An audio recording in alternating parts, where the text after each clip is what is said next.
Welcome to the Estate Professionals Mastermind Podcast, a podcast for estate professionals who earn more, work less, and make a huge difference in their communities. If you get value out of this free content, be sure to check out ProbateMastery.com, where you can get live classes, access to weekly coaching, and valuable courses. To learn more, visit ProbateMastery.com. Now let's jump into this week's content. A probate attorney, and then piggyback on top of that conversation, an invitation to lunch or coffee or a request to stop by the office because you're looking for a good estate and probate attorney. So I'll use stories like this all the time when I call attorneys, and believe me, I call attorneys and I ask questions that I already know the answer to all the time, because I just want that relationship. I want the excuse to communicate with them. All right. Good question. Randy, what's happening? Well, I was going to say good morning, but it's good afternoon. When you shut up in your office, you don't know what the sun Hey. looks like. Yes, this is true. So marketing, mailers. I haven't done mailers in a long time, so I'm getting back into it with the probate stuff here. Mm-hmm. And I'm debating using a mail service rather than keeping it in-house, just from the standpoint of trying to keep up with the different mailers for the different lists and stuff like that. But my question would be what is your experience been with using mail services where the postmark is from out of state versus, I don't know if you're doing it in-house or in-state or what? Yep. So cons of using a mail service. Let's go over those first, and then we'll hit pros. So cons of a mail service: it's more expensive than you can do on your own. Second con of a mail service is that post stamp being, excuse me, out of area. You guys all know I was out sick last week, so it means I'm probably going to cough on you and kind of communicate poorly from time to time. So that postmark being out of area can from time to time be an issue for one person or another. Now, I generally like to say every single consumer is going to have their own formula, and we don't know what those formulas are for individual consumers. So in this case, heirs to a real estate inheritance. We don't know what theirs is going to be. I don't look at where postmark is from. There's probably a whole bunch of people on here that don't look at where a postmark is from. I don't think it's going to be as big of a problem as you might think it's going to be for your average consumer, Randy. But there will be that person from time to time that goes, this person isn't even local. It's probably a small percentage, but it is a percentage. The pros of using a mail service are it's automated and you don't fall behind. So what I did several years ago, and I ended up just sticking with a mail service that was out of area. But several years ago, I would take my list and I'd scrub the people without real estate out of my list. I'd write a letter. So I already had my letter templates. I'd write it, I'd mail merge it, I'd print it, and I'd give a box with all my printed letters, and there might be 200 printed letters in the box, and I'd stack 200 envelopes on top of it, and I'd put 4 rolls of stamps, and a list of the names and addresses on a spreadsheet. And I'd give it to someone to hand address all my envelopes for me. And I got that done for about 90 cents per letter versus the $1.25 to $1.50 that most mail houses are going to run. But guess what? I'd fall behind. And we had a big problem dealing with the handoff. And eventually I just said, look, even though I'm getting a hand addressed envelope, which I really, really love, even though I'm getting a first class stamp, even though it's coming from a local post office, it just isn't worth the hassle of dealing with it for me. So everyone here is going to be different. And I don't know what your situation is going to be, but I personally chose to just go mail house. That's the way I'm trending right this minute. So Yeah. Um, there is a mail service, and you guys are going to hate me because I can't give you the name of the mail service. Why? I don't know what it is. Okay.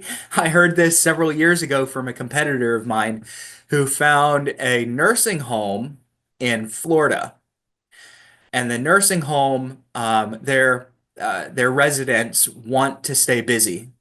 They want something to do. Sometimes they need a little bit of extra work. In this nursing home, you would give them your list, and they would sit down and they would handwrite letters and envelopes for you and get you. You'd give them what you wanted your letter to say, and they'd handwrite it for you, and they'd handwrite the envelope, and they'd get it out.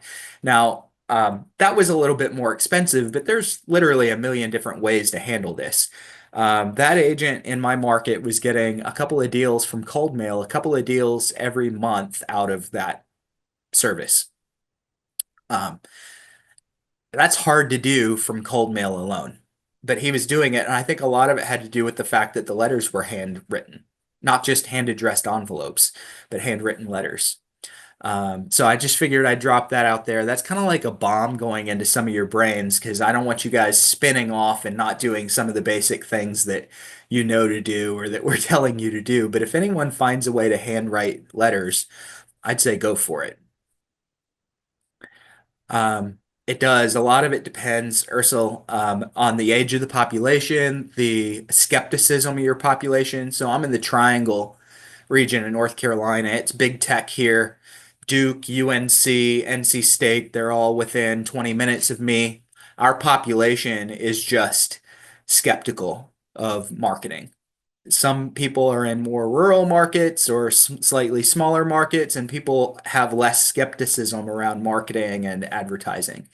So you got to really kind of play it by ear. Back to Randy.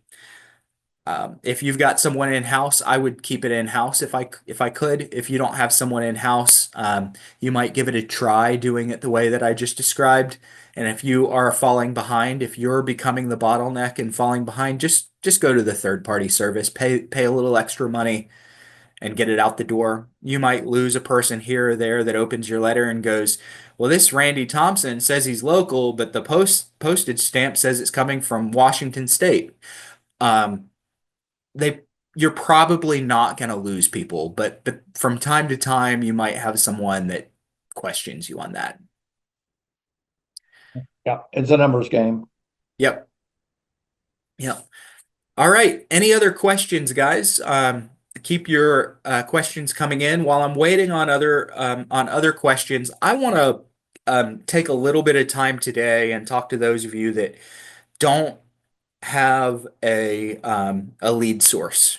So don't have a lead source. I'm going to talk a little bit about a handful of ways that I would go about getting my records. And I know that this isn't relevant to everyone here. Some of you all have your lead source. So let's break our lead collection down into cheap and free versus expensive and systemized, and everything in between. So I'm going to start with cheap and free leads for those of you that are still looking for a good lead source. Maybe you're still exploring the probate niche. Your freest leads are always going to be going to the courthouse, and in a few of your cases, your state or your court system has digitized all the probate records. So I'll use my market as an example. My market has digitized all the public records, including probate records. Now, in my market, I need a case number or I need a name on file. So I can't download digitally online. I can't download a list of 200 people that have applied. But if I have a last name or if I have a case number, I can put it in and I can see that case, which is wildly helpful because it's not the easiest thing for me to go and do, and sometimes my time is limited.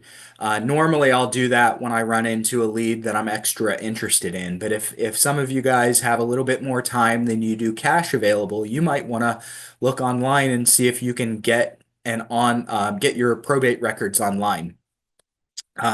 If you can't, march your rear end down to the county courthouse and go in and ask them where their public records are. Um, you should be doing this anyway. You should be, even if you're getting your leads from a source, you should be going to the courthouse to learn a little bit about the process, because there's no better way to provide a high quality of service to clients of yours than to understand what they're going through. If you are calling probate leads, even if you're buying a list, if you're calling probate leads or you're having an appointment and someone says, "Hey, I just filled out the probate application," and you go, "What's that?" There's a problem. Hey, I have my court date next week, and you go, "What court date?" There's a problem. You should understand a little bit of the process. And one of the easiest ways is, first, take Probate Mastery, but second, go to the courthouse and tell the clerk that some of your clients have been through probate recently, and that you want to understand what their process is like for future clients. And then say, "Is there a way I could see an application?" Look at the application, then ask them, what's the next step after someone applies for probate? And the clerk is going to say, "Go to a court hearing. You're going to sit with a judge." Ask, "Is that open or is that public?" Sit in one of those if it's public. Ask them where their public records are. So if you're looking for leads for free, public records, everything that you can get from a lead provider, you can get for free. It's going to cost time, though. It might not cost money, but it will cost time. Now, those records don't normally come with a phone number. Some of your markets and applications might ask for a phone number for a PR. PR is personal representative if you're new. That's great. My market doesn't give me a phone number for the personal representative, so I have to collect my leads, and then I bring my lead list back and I put it into a system like Batch leads, BATCH leads, PropStream, Skip Genie, IDI Core. There's about a million skip tracing services that are out there. So I'll load my lead list if I don't have phone numbers into one of those, and I'll get phone numbers. And then I call and maybe mail. So that's your quote unquote free-ish way of doing things. It costs time though, and you've got to pay for some skip tracing. There's going to be others of you guys that go the referral route. So let's say you don't want to spend the time going to the courthouse and skip tracing everyone, but you also don't want to spend money on someone to go do it for you. You could go out and build relationships with people that get these leads first. So who gets our leads first? Probate attorneys, estate sale companies, clean out crews, financial planners, funeral home directors, nursing home facilitators and directors. They get these relationships before we do. So let me tell you guys what doesn't normally happen. Someone loses a loved one. Let's say they lose a sibling, and that person passes away, and they don't go to Google and say, "Who's the best real estate agent that handles probate in my market?" They don't do that. They go look up funeral directors, estate sale companies, clean out crews, donation centers. They look up first is probate attorneys most often. They are looking for these service providers long before they're looking for someone that provides what we provide. Why? They don't know that our service exists. I was having a coaching conversation with someone a few days ago, and he called and had a relationship that started, and he offered what we teach is kind of a concierge service that helps with the probate process. And the guy said, "You know, I wondered if there was someone out there that did what you do, but I figured no. So I didn't look for you." Um, that relationship started because he did a cold call. He did an outbound call and offered a probate service like this. So people don't normally come looking for us, but they are going to look for other services that come up before they need to sell a house. So you could go out for free, spend a little bit of time, and build relationships with these service providers. These take longer to nurture than your typical lead takes to nurture. But once you have a great probate attorney in your corner, once you have a great estate sale company in your corner, and they like you and what you offer complements their service and they can trust you with their clients, they'll start to send you their clients. So that's an amazing way to get into the probate game for free, for free. Um, but it's going to take time to build those relationships up and establish that trust and credibility.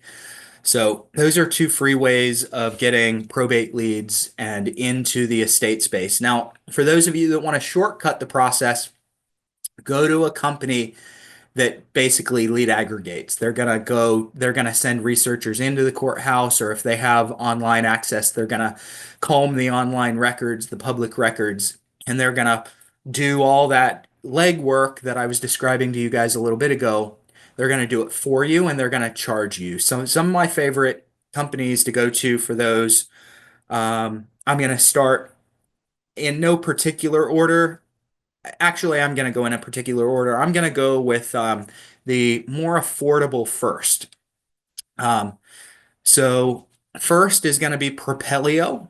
They're an online lead system that's geared heavily toward investors. So Propelio, they are not open in very many markets, but they do have probate leads that they've picked up from courthouses that publish their records online and don't require someone to go into the courthouse. They're good. They're unskip traced. You have to skip trace those, but they have skip tracing software with their platform. So propelio.com. Lou, if you could just drop a chat in with these sources. Second is going to be Foreclosures Daily. Foreclosures Daily sends their leads over in a spreadsheet format about once a month. They do not come with phone numbers, but they give you decedent name, personal representative name, date of the filing, address for the decedent, very, very important, address for the decedent, and an address for the personal representative. You have to skip trace those yourself, but they do have a way you can do that through their system. It just costs a little bit extra. So I like them because they send leads weekly. I don't love the fact that it's only just a spreadsheet and there's not much of a system built into it, but they're affordable and they come over weekly. US Probate Leads is another one that I like. US Probate Leads. They give monthly delivery, a little bit higher price, comes with phone numbers. And then the last one that I like and the one that I typically refer to most people is going to be All the Leads. Now, full disclosure, I used to work for All the Leads. There's a ton of people here who've seen me with All the Leads. I still do a panel on their Thursday call. I'm a panelist on their Thursday calls. Um, they give you monthly delivery of your leads. They give you a mail system. So we talked to Randy a little bit ago about somebody else running mail for you. They'll run your mail system for you. You can get a website that's specific to probate and estate through them. They can even scrub your leads down and kick out the people that don't have real estate. So All the Leads is probably the one that I refer the most, but I think it's important that you guys understand the wide array of different lead providers and ways that you can get leads through different companies or yourself. And then if I'm missing anyone, it's mainly because there are a bunch of regional probate lead providers that are out there. And I'm just kind of skipping the regional ones that don't really apply to the whole country. But those 5 or 6 different things I just mentioned will cover your entire country. If it, regardless of what market you're in, you can use one of those different sources and get leads. Okay. All right. So I rambled there for a little bit. Do I have any questions? Anybody have any questions either on where to get leads or how to work the leads? So you can raise your hand. This is an interactive coaching call. And because I'm still super congested, I'm begging some of you guys to please chime in. Give me a little bit of a break because I'm still congested from the sickness. Sandra, go for it. Hi, I'm working now on my attorney list, and I just spoke with an attorney that I'm planning to meet with that does probate and Medicaid stuff. And I Mhm. wanted to know what type of materials I mean, I just told him how I'm going to refer a business to him to develop a network with him, but what kind of material should I be taking? Sure. So I'm going to want to look.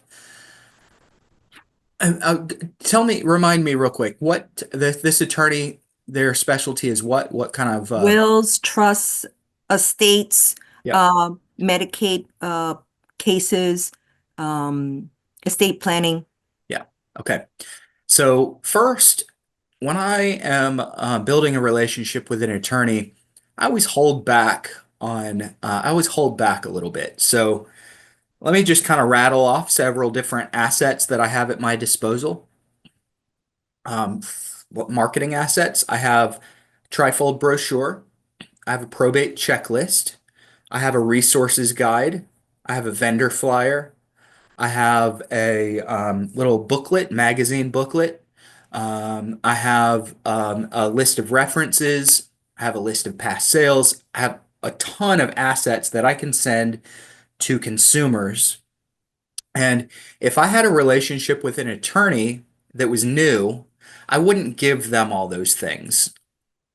The reason is because it makes me a little bit of a threat where I've positioned myself to where I kind of want to bring you some business if I run into the occasional client that needs a service like yours. If all of a sudden I change approaches and I go, hey, I'm a specialist in this, look at all these things I do, then immediately they start to view me as just looking for their referrals.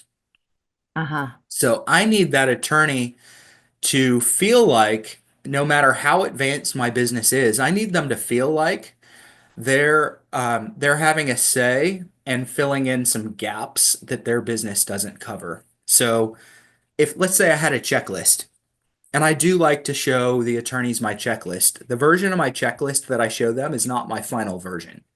It's a version that has a couple of intentional mistakes and missing gaps in it. Intentional, just a few. I don't want them to go, you don't even know what you're doing, but I want them to be able to say, I like to be able to go to them and say, hey, I'm coming up with this checklist. I'm finding some of my clients are going through this, and I'd like to provide it as a resource to my clients. Could you look at this and tell me if there's any gaps that are missing? Oh, that's a good one. And I want them coming back to me and saying, hey, add this, add that. Now all of a sudden they're becoming invested in our relationship. They're becoming invested in the success of our clients. Now, I want everyone here to know that I can go to an attorney and say, I am a specialist, I am an expert, I do want your referrals. I can go to the attorney. But suddenly I'm a threat. They're not looking at me as someone that's going to boost and bolster their business. They're looking at someone that needs them. Okay. So I want them to look at me first as someone that's going to provide a moderate amount of business opportunity for them over the year. If I overstate it, they don't believe me. If I understate it, they have no incentive to reach out to me. Mhm. Now, as the relationship deepens, I'm going to put them into a kind of a farming type of campaign, and they'll be getting marketing material. So they'll be getting the occasional brochure, the occasional letter, the occasional magazine. Most of that stuff is going to be dropped off. So me going to their office to drop them off.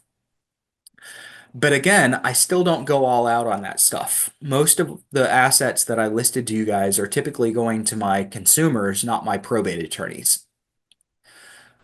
So probate attorneys heavily face to face with a light amount of marketing material. Consumers are heavily marketing centered, packages and brochures and mailers and things that are getting delivered to them. Um, so as we build the relationship, the very first meeting, I don't even think that you really need to take anything with you. Okay. I would probably show up to that first meeting. Look, I'm trying to learn more about your practice, so that I can see if you might be a good fit for a few of my clients over the next couple of years. A few. I've had attorneys. Let me ask you, Sandra, what you think if you meet with an attorney and they say within 5 minutes they say, "Hey, I get dozens of people a month that need this. I'm going to send you everyone." I'm okay with that. You're okay with it. Do you believe them? I would probably say let's get the list right now. Let's start working on it Okay. right now. I'd I'm there. probably do the same thing. Like I'm gonna put your feet to the fire here and see if you're true. I've heard that from a lot of attorneys, and I've never had one follow through with it. Mhm. Um, the attorneys that normally are my best referral partners are normally the ones that go, "Hey, I have a couple of other agents or and an investor maybe on my list. I'll give you a shot." That's normally where your better relationships come from. If they, within 5 minutes, trust me and just turn over all their leads to me, usually I think that they're just saying, like, they're saying what they want, they think I want to hear. And let's pretend that they're being truthful. Um, if they throw their relationships around to someone that they don't know that easily, what are they going to do with my referrals? So I get a little bit distrustful. On the flip side, think of them. Hey, I get dozens of people. I'm a probate expert. I'm a probate specialist. I want to bring you all my business. They get a little bit skeptical. So for me, the story is it's normally it's normally in the last year, I had a couple of my clients that needed to set up an estate plan, and I even had one or two people that were going through probate.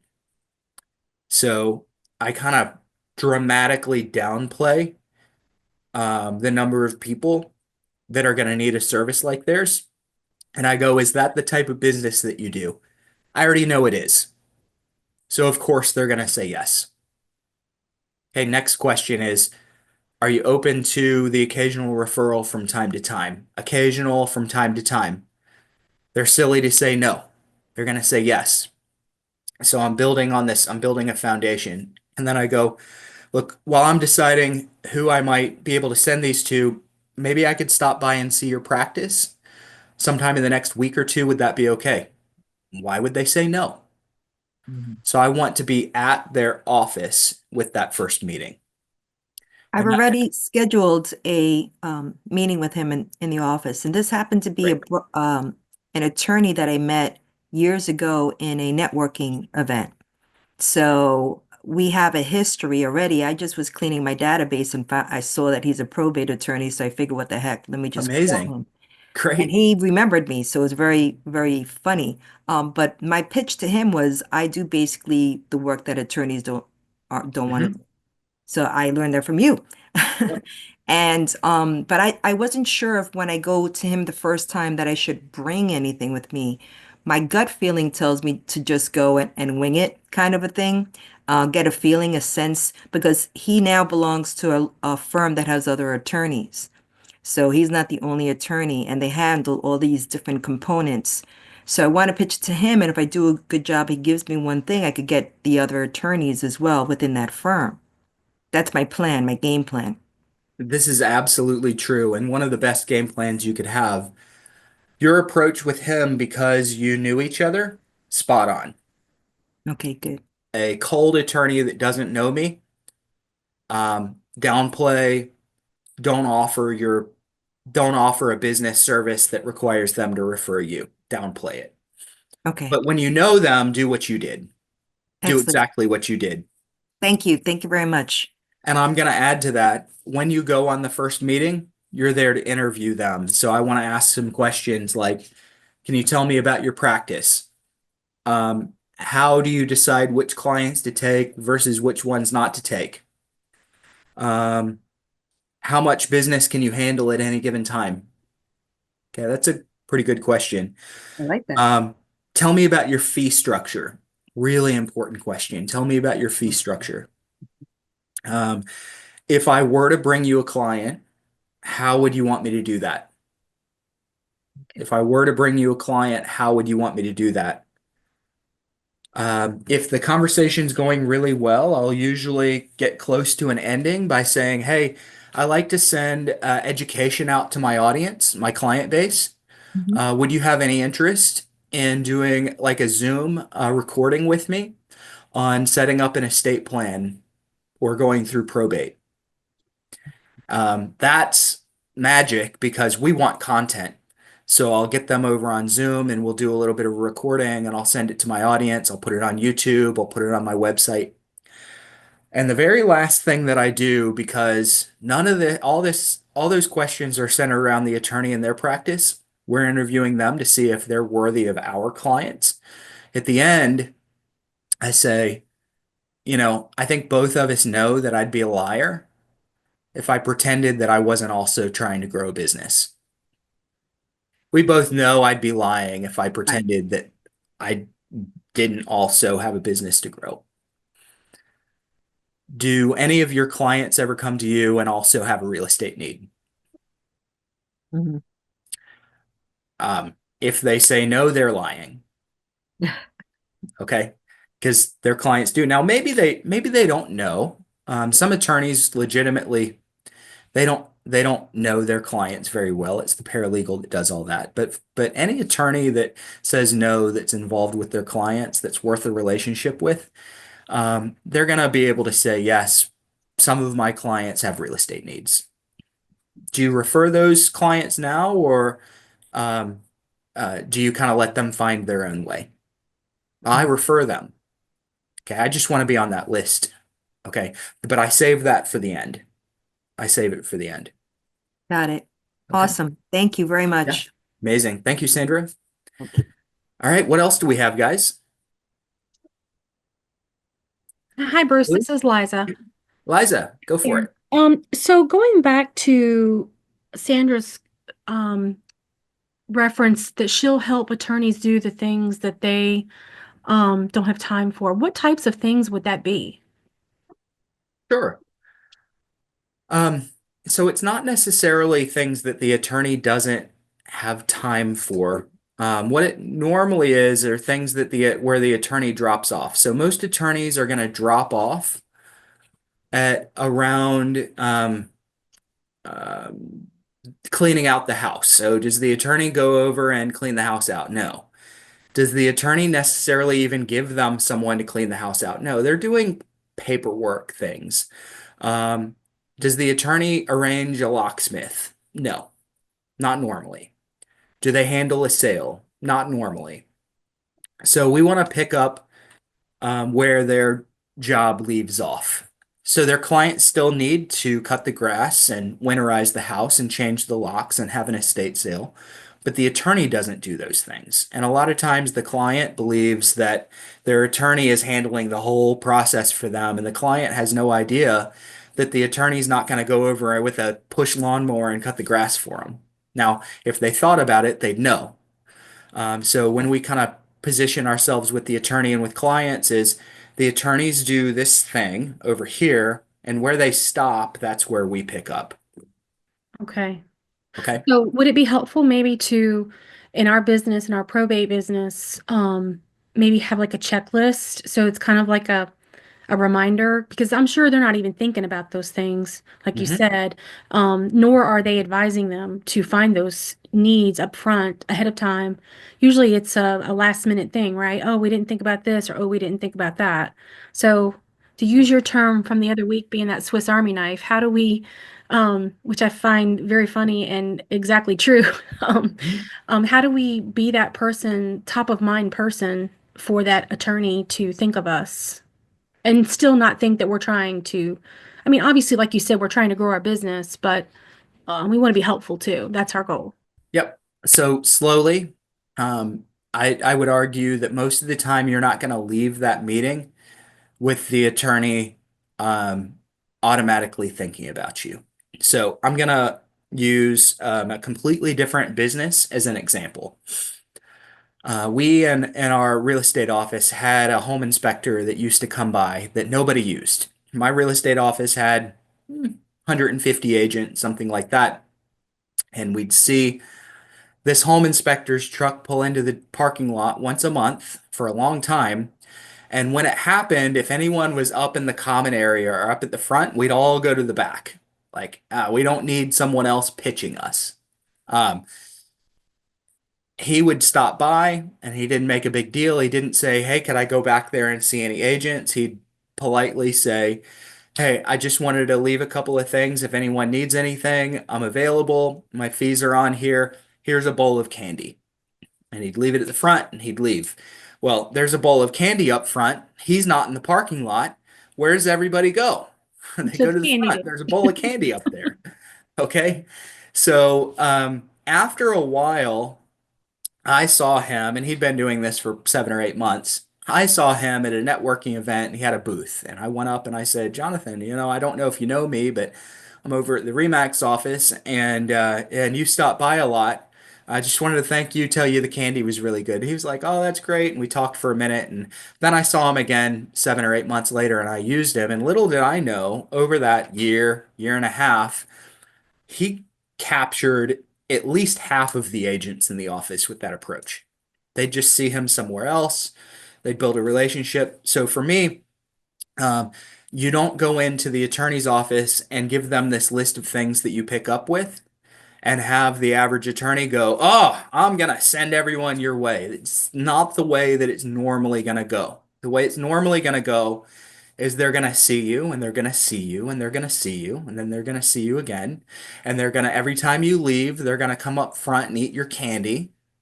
And they might look at the brochure. Okay. Maybe they don't. Maybe they throw it away. That's why I don't drop 100 brochures off. I drop five. Because if they get thrown in the trash, I didn't waste $100. I wasted five. But they eat the candy and they think about me and then they see me.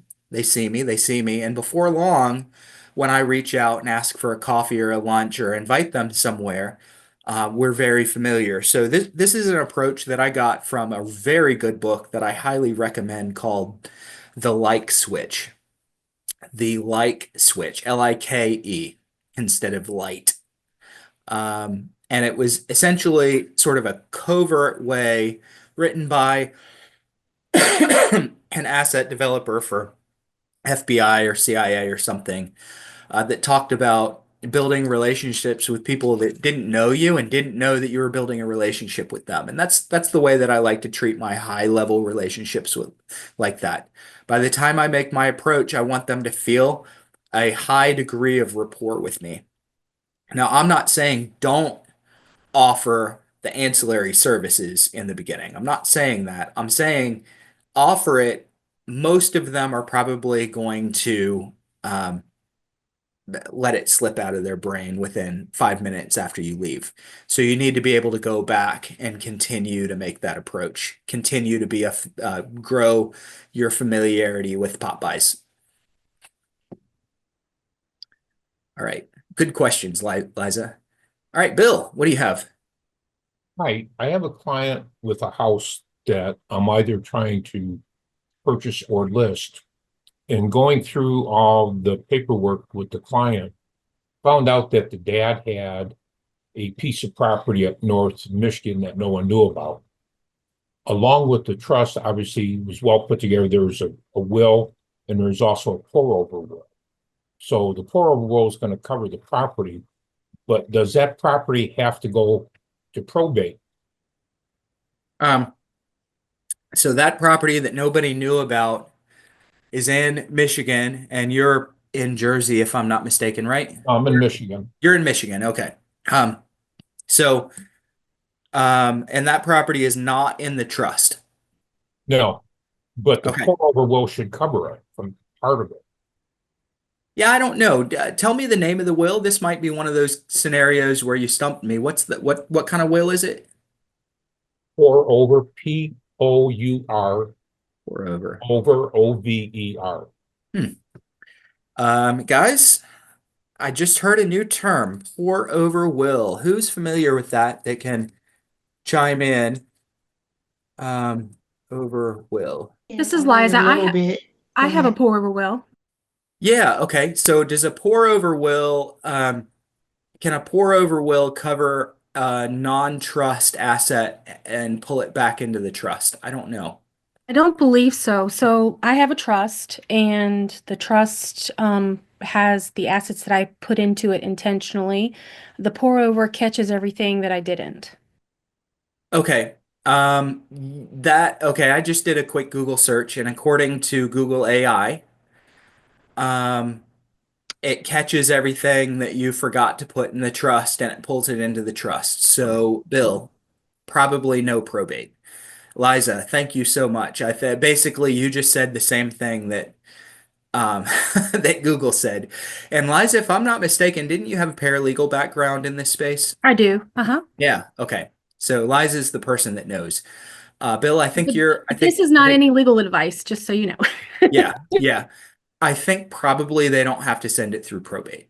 Okay, I did Google it to see. That's correct. You don't have to send it through probate. That's the whole point of the trust. And Yeah. then the pour over will, um, correct. I don't have to do anything for probate. Is that as well? Yeah, so it basically just says, hey, if I forgot something or if maybe I add something later, these assets get treated as though they're in the trust almost.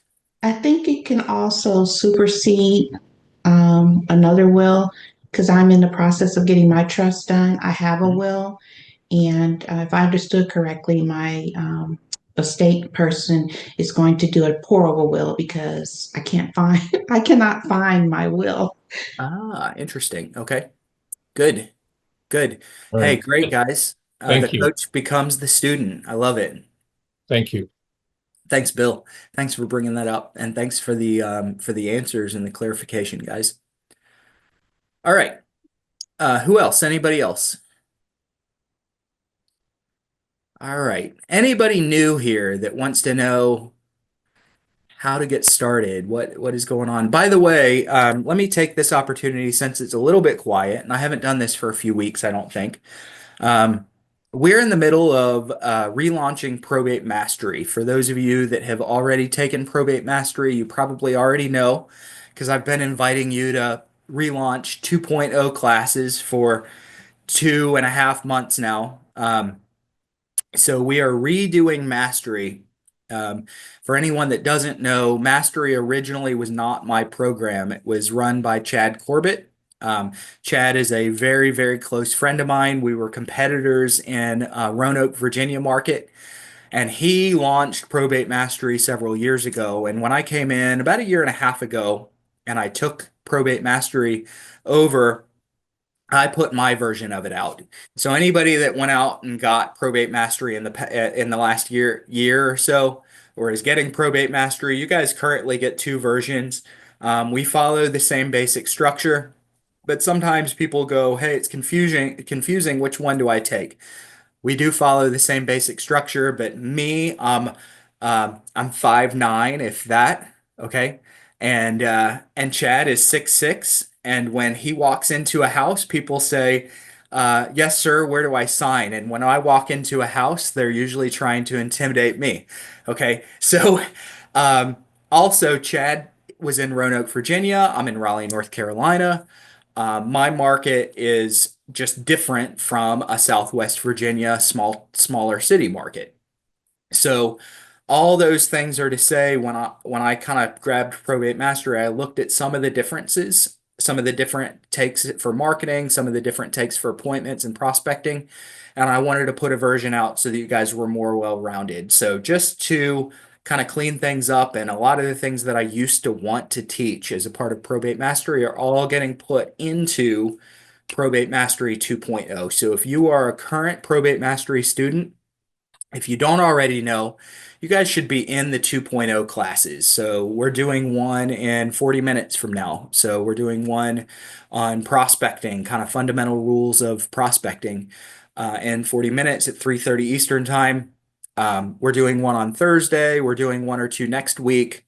I'm skipping a week because I'll be out of town, and then we'll be back onto a one or two class per week schedule for the next month and a half, and then we'll be done.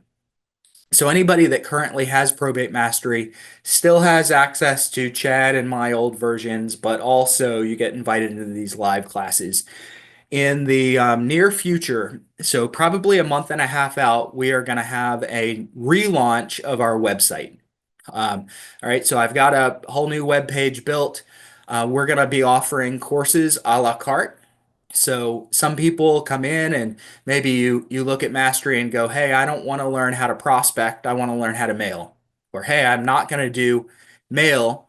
I want to learn how to prospect." or I want to learn how to business plan. So you guys will be able to buy individual pieces of Probate Mastery if you don't have Probate Mastery, or you can bundle the whole thing into a Probate Mastery 2.0 course. If anyone's interested in Mastery and you don't have it now, get it sometime in the next month, because once 2.0 is done, the prices are going to go up. I've already estimated that I'm adding about $2,000 worth of value with the new classes that we've done over the last couple of months and that we're going to be adding. It's not going to go up by that much, but the prices will go up. It's $500 right now, and you get a certification with it. So if you're thinking about it, sitting on the fence, you got about a month-ish before we're going to take prices higher. We'll keep it at the low price. If you're still on the fence and you're looking for a baby step into mastery, every 2 weeks we do a free foundations class. Foundations is, for those of you that have mastery, you can join, but foundations is very, very basic. It's kind of that baby step into probate. So if you have mastery, you probably don't need foundations, but if you want to just test out the probate market and see what your business needs to look like, maybe you want to join in our probate foundations class that we do every 2 weeks. Doing another one of those tomorrow. If you want to do that, just go probatemastery.com and join the next Probate Foundations. It's a banner at the top of the page. So that some of that, well, I think all of that applies whether you already have mastery or don't. If you already have it, jump in some of the live classes that we're doing every week. If you don't have it yet, join Probate Foundations tomorrow and take a baby step, and that'll really give you a good idea as to whether probate and the estate niche can take your business to a different level. And I believe that it can, but it does require some commitment. All right. So Michael, what's happening? Hey, I just went through your Probate Mastery course, the first version. I passed all I watched all the courses, I passed all the quizzes. I was just wondering how I get certified. Yeah. I feel like it's not enough. Like I don't feel comfortable with the certification yet, so I'm going to go through 2.0 as well. Yeah. Is that all that was required for the certification? Yeah, so the certification is pretty easy. We're not going to make the certification really difficult to get, because even there, even on 2.0, which is going to have 30 to 40 hours of training, um, even there, some of the training isn't going to apply to everyone. So we'll have quizzes that are tied to the must need to know pieces of probate. Marketing isn't necessarily a must need because maybe you don't do direct mail. Attorneys, building attorney relationships, that's going to be valuable, but maybe it's not a must need. So the quizzes and the certification is only going to be tied to you have to know these things. If you want to get your certification, just email support@probatemastery.com. Say, hey, I'm done with the class. I've passed my quizzes. The support team is going to go into your account and make sure that you're done with the class and you passed the quizzes. I had someone about 2 weeks ago that emailed and said, I'm done with the class. I passed the quizzes, and I went in and I looked, or my team went in and looked, and we saw that they'd gone through 1 out of 5 modules. So it's not one module, one quiz. If you take my version, it's 5 modules, 5 quizzes. If you take Chad's, it's 3 big modules and 3 quizzes. Thank you. So just email support@Probate Mastery and let us know you're done. We'll get you the certification after we verify, of course. I'm sure you did it all, though. All right. Cool. What else? Anything else, guys? That prospecting class you said in half an hour. I signed up for Mastery, so I'm new to all this. Mm-hmm. And I'm pretty much done, I think, with not the 2.0, the original. And I also think it's like I could learn so much more. But anyways, can I go on to the 330 class, or that's something separate? Anybody that has mastery can join the 330 class. So everybody that has probate mastery should automatically get, unless you've opted out of our emails, which sometimes happens, should get an announcement a month before, a week before, and the day of each one of the 2.0 classes. And the one today, the day of, probably came out while we were on this call, and it would have had a Zoom link in it. Okay. Go look at your email. If you don't, chat where that needs to go. Just put it in chat in the next couple of minutes because we're going to be wrapping up in a second, and one of the team members will send you the link directly. Okay, but please go look at your email first. And by the way, if somebody does not have Probate Mastery, please don't do that. You have to be a Probate Mastery student to get into those classes. So today, what we're covering is my 8 fundamental rules for prospecting. So it's not scripts, it's not closing, it's the rules. So a client says this, don't do that. So it's kind of the rules that I put every single prospecting call through. And when I listen to someone role play, I'm listening for one of these 8 wins or mistakes to make sure that we correct. So that's what we're going to go over today. And then the next month, as a matter of fact, the next 4 classes are all going to be prospecting based. So if you guys like to be on the phone, you want scripts, you want approaches to being on the phone, that's what the next 4 classes are all going to be about. Hey, Bruce, quick question. Do you mind sharing again what the E.A.R.N course is about for the attorney referrals? Yeah. So Probate Mastery is almost exclusively geared toward building a business that is very much personal representative and focused. So, and I'm going to come back to E.A.R.N. So it is building a business plan, building key performance activities, creating marketing material, both cold and warm, digital marketing material, prospecting approaches, building a team, offering higher levels of service, working appointments. So Probate Mastery focuses on everything that you're doing in and around your relationship with the families and the heirs.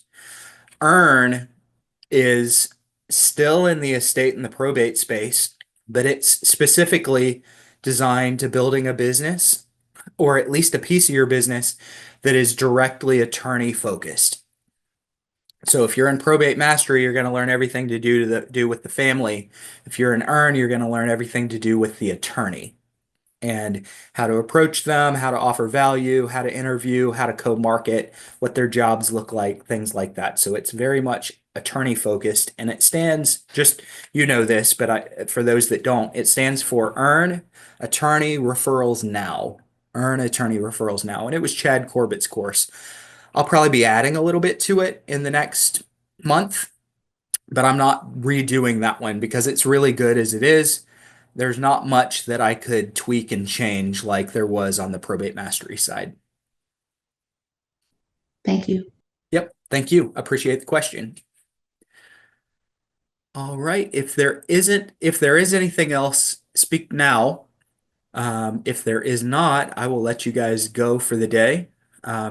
As usual, I appreciate you being here. This is the Estate Professionals Mastermind podcast. If you guys want to attend in the future, or you're listening after the fact and want to come live, I'm not normally as congested sounding. I'm going to try to do better in 30 minutes when we teach our class. But go to Probate Mastery. You can sign up for Foundations. That's the free foundational class for people that are just testing the waters.